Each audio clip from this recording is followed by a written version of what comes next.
Hello, good morning student. I am Sunita Sharma, your economics teacher. Today we will do chapter number 7 class 11 poverty.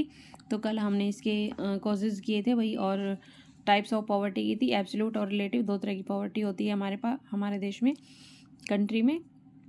Relative तो वही relative नाम से ही पता लग रहा है आपको, जो दूसरी कंट्री से रिलेट करके होती है, और जो एब्सोल्यूट होती है वो खुद की जो ज़रूरतें पूरी नहीं कर पाते हैं, एब्सोल्यूट पॉवर्टी, वो एब्सोल्यूट पॉवर्टी में आते हैं वो पर्सन। तो इसके कॉजेज़ मैंने कल करवा दिए थे, तो आज की वीडियो में करते हैं हम कुछ ग्रामीण रोजगार योजनाएं। तो फर्स्ट है हमारी स्वर्ण जयंती ग्राम रोजगार योजना। इस योजना को जो है ग्रामीण क्षेत्रों में निर्धनता को दूर करने के लिए 1999 में एक नया कार्यक्रम बनाया गया था। तो इस योजना को क्या कहा गया भाई? स्वर्ण जयंती ग्राम रोजगार योजना के नाम से इसको जाना गया। ठीक है। उसके बाद देखो, स्वरोजगार के लिए ग्रामीण युवाओं का प्रशिक्षण कार्यक्रम किया गया। ग्रामीणों को थोड़ा थोड़ा प्रशिक्षण दिया जाए ताकि वो सेल्फ अपने लिए कुछ काम कर सकें। Training for rural youth for self employment, ठीक है, ट्राइजम इसको हमने बोलते हैं। इस योजना के अंतर्गत जो है छोटे छोटे उद्यमों की स्थापना की गई, जिससे उद्यमों को व्यक्तिगत रूप में एवं सामूहिक रूप में आत्मनिर्भर बनाया गया, जिसको हम सेल्फ हेल्प ग्रुप के नाम से जानते हैं। ठीक है। आज भी जो है गवर्नमेंट सब्सिडी देती है, अगर हम खुद का छोटा मोटा काम करते हैं तो उसके लिए लेडीज़ को ज़्यादा देती है। ठीक है।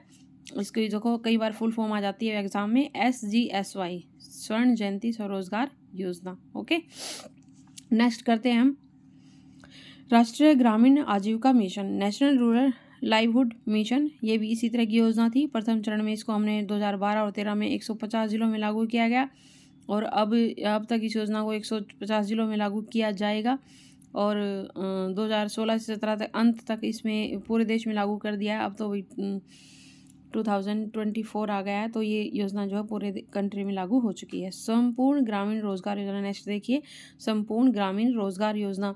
इनके नाम में ही ना इनका मीनिंग छुपा हुआ है, ध्यान से पढ़िएगा। संपूर्ण ग्रामीण रोजगार योजना, ये योजना 1 सितंबर 2001 को शुरू हुई थी, और जवाहर ग्राम समृद्धि योजना एवं रोजगार आश्वासन योजना को इस योजना में मिला दिया गया। ठीक है भाई। इस योजना के उद्देश्य क्या हैं कि भी श्रमिकों को रोजगार का अवसर देना है, और क्षेत्रीय आर्थिक और सामाजिक दिशाओं के सुधार लाना है। जो हमारी इंफ्रास्ट्रक्चर है, बेसिक आधारिक संरचना है को उस पर उसको जो है उसकी ग्रोथ करने के लिए, आर्थिक संरचना विकास पर बल देने के लिए। ठीक है। योजना का उद्देश्य श्रमिकों के लिए 100 करोड़ मानव दिवस, मैन डेज का निर्माण करना है। यानी कि केंद्र और राज्य सरकार, स्टेट और सेंट्रल गवर्नमेंट इस परियोजना में की लागत जो है इस अनुपात में सहन जो है कर रही है। इस योजना को किस में मिला दिया गया है? अभी मनरेगा में मिला दिया गया है। मनरेगा की फुल फॉर्म क्या है? मनरेगा जो नेशनल गारंटी रोजगार योजना है, इसके अंतर्गत क्या होता है? अभी 100 दिन का रोजगार मिलता है सबको। ठीक है। ओके, तो इस योजना को हमने किस में मिला दिया? मनरेगा में मिला दिया गया है। नेक्स्ट देखिए, प्रधानमंत्री ग्रामोदय योजना। प्रधानमंत्री ग्रामोदय योजना, यह योजना क्या है? 2001 में शुरू की गई। इसका उद्देश्य क्या था? ग्रामीण क्षेत्रों के जो लोगों का जीवन स्तर है उसमें सुधार लाना है। इनकी स्वास्थ्य, प्राथमिक पेयजल, आवास, सड़कों का विकास करना है। इनकी जो हमारी बेसिक नीड्स हैं उनको उनमें ग्रोथ करना, डेवलपमेंट करना। और प्रधानमंत्री ग्राम सड़क योजना भी इसके अंतर्गत आती है। तो इसका उद्देश्य क्या था? अभी 2007 तक 500 या उससे अधिक जनसंख्या वाले सभी गाँव में सभी मौसमों में अच्छी रहने वाली सड़क बनाना, और प्रधानमंत्री ग्रामीण आवास योजना और प्रधानमंत्री ग्रामीण पेयजल बनाना। ठीक है। बेसिक नीड्स का इसमें ध्यान रखा गया। नेक्स्ट देखिए, जयप्रकाश रोजगार गारंटी योजना। ठीक है। ये योजनाएं जो है वही बहुत नेट के एग्जाम में भी आपको मिलेंगी। ठीक है। ये बहुत ज़्यादा इंपॉर्टेंट है, तो ध्यान से पढ़ लीजिएगा। ठीक है। जयप्रकाश गारंटी की योजना में क्या था? जो बहुत पिछड़े हुए जिलों में है उनमें जो है रोजगार उपलब्ध कराना। ठीक है। प्रचालन औपचारिकताएं ढूंढी जा रही हैं, बाकी जो है अभी भी काम चल रहा है अभी इस पर। नेक्स्ट पॉइंट देखिए, स्वर्ण जयंती शहरी रोजगार योजना। इसका जो स्टार्ट कब हुई थी? देखो, स्वर्ण जयंती शहरी रोजगार योजना। ठीक है। यानी कि जो लोग शहरों में आते हैं उनको रोजगार प्रदान करना। 1 दिसंबर 1997 से इसका शुरुआत हुई थी, और अर्बन एम्प्लॉयड इनकी शहरी बेरोजगार को रोजगार प्रदान करने संबंधित योजना, जैसे नेहरू रोजगार योजना है, और प्रधानमंत्री समन्वित शहरी निर्धनता उन्मूलन कार्यक्रम, prime minister integrated urban poverty irrigations programmes. ठीक है। इसमें इसको इंक्लूड कर दिया गया। इस योजना का उद्देश्य क्या है? जो शहरी बेरोजगार हैं, अर्बन अनएम्प्लॉयड हैं, उनको रोजगार दिलाना, और अल्प रोजगार वाले लोगों को स्वरोजगार मजदूरी प्रदान करना। ठीक है। नेक्स्ट पॉइंट है हमारा शहरी स्वरोजगार कार्यक्रम। ये वही बात कह रहा है, अभी जो शहर में आकर जो अनएम्प्लॉयमेंट अर्बन अनएम्प्लॉयड हैं उनको सरकार जो है इस योजना को 75% खर्च जो है सेंट्रल गवर्नमेंट और 75% सर जो है स्टेट गवर्नमेंट, इनकी राज्य सरकार देगी। नेक्स्ट पॉइंट है हमारा प्रधानमंत्री रोजगार योजना, प्रधानमंत्री PMRY, प्रधान मिनिस्टर रोजगार योजना। ये योजना के अंतर्गत क्या है, जो हमारे शिक्षित बेरोजगार होते हैं, जो शिक्षित हैं लेकिन उनको रोजगार नहीं मिला है, शिक्षित बेरोजगार युवाओं को रोजगार देने के लिए बनाई गई है। ये योजना एक व्यक्ति को अपना उद्यम स्थापित करने के लिए 1 लाख रुपए और अन्य क्रियाओं के लिए 2 लाख रुपए का ऋण प्रदान करती है। अभी मैंने बताया था पिछले पॉइंट में कि गवर्नमेंट जो है लोन दे रही है, अगर आप छोटे छोटे सेल्फ कार्य जो आप शुरू करना चाह रहे थे उसके लिए गवर्नमेंट लोन देती है। तो ये वो पॉइंट भी आ गया। अब नेक्स्ट पॉइंट देखिए, लघु एवं कुटीर उद्योगों का विकास। जो लघु एवं कुटीर इनकी स्मॉल स्केल के जो हमारे जो स्मॉल स्केल पर जो हम काम शुरू करते हैं, development of small and cottage industry, यानी कि जो स्मॉल इंडस्ट्रीज हैं, निर्धनता दूर करने के लिए, बेरोजगारी दूर करने के लिए ये योजना भी चालू की गई है। ठीक है भाई, इतना खर्च इसमें किया गया है। 322.28 लाख लोगों को रोजगार मिला इस योजना के अंतर्गत। उसके बाद है मिनिमम नीड्स प्रोग्राम। जो मिनिमम नीड्स जो पूरी नहीं कर सकते, जो एब्सोल्यूट पॉवर्टी में आते हैं, उन लोगों को जैसे शिक्षा, प्रौढ़ शिक्षा, ग्रामीण स्वास्थ्य, ग्रामीण जल आपूर्ति, ग्रामीण सड़कों उनका विद्युतीकरण करना, ग्रामीण आवास करना, शहरी जो गंदी बस्तियाँ होती हैं उनके लिए अच्छा पोषक आहार पहुँचाना, इस कार्य इसके अंतर्गत किया जाएगा। इसका क्या नाम से ही देखो, न्यूनतम आवश्यकता कार्यक्रम, मिनिमम नीड्स प्रोग्राम।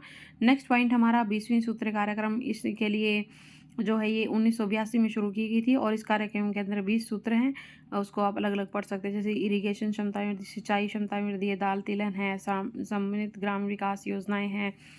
ठीक है, तो इसमें सारी वन एवं गोबर का विकास है, परिवार नियोजन, इसके अंतर्गत 20 योजनाएं इसके अंतर्गत शामिल की गई थी, 20 प्रोग्राम, ताकि इन सबको हम अच्छे से रिमूव कर सकें। ओके, उसके बाद देखिए नेक्स्ट आती है हमारी, इसका जिक्र पहले भी हुआ है, जो उसको जो वो पॉइंट पढ़ रहे थे ना उनकी, उसको मनरेगा में मिला देगा, ये हो मनरेगा, महात्मा गांधी राष्ट्रीय ग्रामीण गारंटी योजना। ये इसका कई बार फुल फॉर्म भी पूछ ली जाती है पेपर में। ठीक है, तो इसके अंदर क्या आएगी, 100 दिनों की न्यूनतम अवधि के लिए काम दिया जाएगा और रोजगार प्राप्त करना चाहते हैं उन ग्रामीण क्षेत्रों में पहुंचना होगा, वहां रोजगार कार्य शुरू किया जा रहा है। 13-14वीं इस योजना के अंतर्गत 4.78 करोड़ परिवार को योजना रोजगार मिला। ठीक है भाई, तो ये थी हमारी कुछ रोज़गार योजनाएं, इनको ध्यान से पढ़ लेना, ये आपकी हर पेपर के लिए इंपॉर्टेंट है। आप DSSB, MPTET, STET, जो भी आप इकोनॉमिक्स का PhD एग्ज़ाम देते हैं, that's a very important for exam of you. तो भी मेरे चैनल पर बने रहिएगा। ठीक है, वीडियो को लाइक शेयर सब्सक्राइब ज़रूर कीजिएगा। थोड़ा सा कुछ क्वेश्चन कर लेते हैं हम इस वीडियो में और भी। देखिए, फर्स्ट पॉइंट था हमारा मीनिंग ऑफ पॉवर्टी। पॉवर्टी से क्या मतलब है कि निर्धनता से अभिप्राय की जीवन की स्वास्थ्य एवं कार्यकुशलता के लिए न्यूनतम उपभोग आवश्यकताओं की प्राप्ति की अयोग्यता, यानी कि हम जीने के लिए अपना न्यूनतम भी जुटा नहीं पाते हैं, जो न्यूनतम आवश्यकताओं को, मिनिमम नीड्स को भी जो लोग कंप्लीट पूरा नहीं कर पाते हैं, उसको हम क्या कहेंगे, पुअर पर्सन कहेंगे, जिससे हमारी पॉवर्टी कहलाएगी। तो उस पॉवर्टी 2 तरीके की होती है, रिलेटिव जो दूसरी कंट्री से रिलेट करके पाई जाती है, ठीक है, दूसरे देशों की तुलना में पाई जाने वाली निर्धनता, और जो एब्सोल्यूट है, एब्सोल्यूट से क्या मतलब है, जो हमारी मिनिमम, जैसे इसका अनुमान प्रति व्यक्ति उपभोग की जाने वाली न्यूनतम कैलोरी की मात्रा न्यूनतम उपभोग द्वारा सरकार द्वारा लगाया जाता है। ठीक है, जो लोग अपनी मिनिमम नीड्स की कंप्लीट नहीं कर पाते हैं। उसके बाद पॉवर्टी लाइन देखिए, पॉवर्टी लाइन वह रेखा जो प्रति व्यक्ति औसत मासिक व्यय को प्रकट करती है, जिसके द्वारा लोग अपनी न्यूनतम आवश्यकताओं को संतुष्ट कर सकते हैं और इससे नीचे वाले लोगों को निर्धन माना गया है। यानी कि एक बॉर्डर डिसाइड कर दिया, कभी यहाँ तक जो लोग इतने रुपए कमा लेता है तो वो बेरोज़गारी में नहीं आएगा, और जो लोग उस रेखा के नीचे रहते हैं वो लोग निर्धन कहलाएंगे। उसके बाद कारण तो हमने किए थे भाई, राष्ट्रीय उत्पाद का निम्न स्तर है, विकास की कम दर है, जनसंख्या का अधिक दबाव बना हुआ है, सफेदिक दबाव यानी कि इन्फ्लेशनरी आ जाती है, जो चिरकालिक बेरोजगार, कुछ लोग बेरोजगार बैठे रहते हैं, काम नहीं करते हैं, पूंजी की पर्याप्त है, कुछ लोग काम करना चाहते हैं लेकिन उनके पास सफिशिएंट मात्रा में उतनी पूंजी नहीं होती है, तो इसकी अलग अलग रीजन है भाई। पुरानी सामाजिक संस्थाएं हैं, आधारिक संरचना का अभाव है, इनकी जो इंफ्रास्ट्रक्चर है वो पुराना है। उसके बाद देखिए निर्धनता का सामना करना, निर्धनता का सामना 4 श्रेणियों में रखा गया है इसको। विकास की गति को तेज करके हम निर्धनता का सामना कर सकते हैं। सेकंड पॉइंट है राजकोषीय एवं कानूनी उपाय द्वारा आय की असमानता का सामना करना। थर्ड पॉइंट है जनसंख्या नियंत्रण द्वारा निर्धनता का सामना कर सकते हैं। निर्धनों के जीवन की गुणवत्ता को बढ़ाने वाले अन्य उपाय कर सकते हैं हम। ठीक है, इस तरह से हम जो है निर्धनता को दूर कर सकते हैं। सरकार द्वारा अपनाए गए निर्धनता उन्मूलन कार्यक्रम जो हमने पढ़ी है, उसको आप देखो, स्वर्ण जयंती, ग्राम स्वरोजगार एवं संपूर्ण ग्राम रोजगार योजना, प्रधानमंत्री रोजगार योजना, ग्रामोदय, जयप्रकाश गारंटी रोजगार, स्वर्ण जयंती शहरी रोजगार योजना। तो 20वीं सूत्रीय कार्यक्रम, महात्मा गांधी राष्ट्रीय, तो हमने अभी पढ़ा था इसमें। तो ये कुछ हमारे शॉर्ट क्वेश्चंस थे भाई, ठीक है। चैप्टर कंप्लीट हो गया है।